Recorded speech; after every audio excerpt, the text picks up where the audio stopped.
और इस वक्त की बड़ी खबर आपको बता दें, इजराइल पर हिजबुल्लाह ने बड़े हमले किए हैं। 25 मिनट में 70 रॉकेट से दहलाया है इजराइल को। रॉकेट और मिसाइलों से आईडीएफ को टारगेट किया गया है हिजबुल्लाह द्वारा। ये बड़ी जानकारी।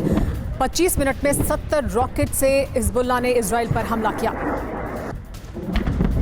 तस्वीरें भी सामने आई हैं किस तरह से एक के बाद एक रॉकेट दागे गए हिजबुल्लाह की तरफ से इजराइल पर।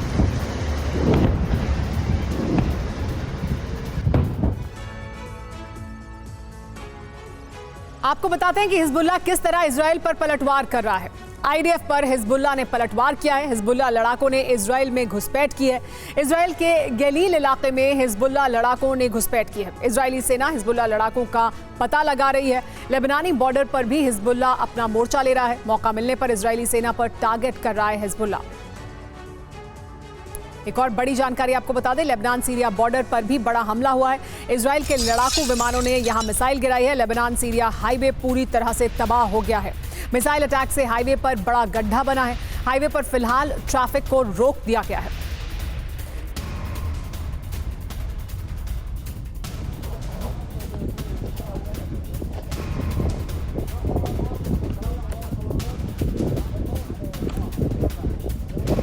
तो देखिए, हम तस्वीरें आपको दिखा रहे हैं। ये हाईवे है, लेबनान सीरिया का हाईवे, जहां पर बड़ा हमला किया गया और देखिए किस तरह से एक बड़ा गड्ढा बन गया है। यहाँ पर ट्रैफिक को रोकना पड़ा है, यानी लेबनान से अब सीरिया की तरफ जाना मुश्किल हो गया है। यहाँ पर जहां पर ये बॉर्डर पर हमला हुआ है, लेबनान सीरिया बॉर्डर पर ही पहुंचा है टीवी9 भारतवर्ष भी। तो जहां हम आपको जो तस्वीरें दिखा रहे हैं, लेबनान सीरिया बॉर्डर पर पहुंचा है टीवी9 भारतवर्ष। टीवी9 भारतवर्ष लगातार ग्राउंड जीरो से आपको बड़ी कवरेज दिखा रहा है। ग्राउंड जीरो पर मौजूद है टीवी9 और टीवी9 की एक्सक्लूसिव रिपोर्ट वहां से हम आपको दिखाएंगे। रसद पहुंचाने वाले रास्तों पर भीषण अटैक किया गया है। 10 दिन में 5 लाख लोगों का यहां से पलायन हुआ है। लेबनान सीरिया के आखिरी चेक पोस्ट मासना से ये रिपोर्ट सामने आई है। इस समय मौजूद है सीरिया और लेबनान के बॉर्डर पर वो आखिरी पोस्ट, यानी जो लेबनान का ईस्ट पॉइंट पड़ता है उसकी आखिरी पोस्ट है। और ये वो बॉर्डर है जहां से लगातार आप कह सकते हैं कि इजराइल के बड़े अटैक्स किए जा रहे हैं इस बॉर्डर के ऊपर। खास बात ये भी मैं आपको बता दूं कि करीबन 380 किलोमीटर का इजराइल, माफ़ कीजिएगा कि लेबनान और जो सीरिया है उसका बॉर्डर पड़ता है। और ये सबसे इंपॉर्टेंट बात यह है कि इस पूरे इलाके के अंदर अगर आप देखें, मेरे कैमरा पर्सन निशांत आपको दिखा रहे होंगे कि इस समय किस तरीके के माहौल यहाँ पर मौजूद हैं। खास बात ये मासना का चेक पॉइंट है। मासना चेक पॉइंट सबसे महत्वपूर्ण है।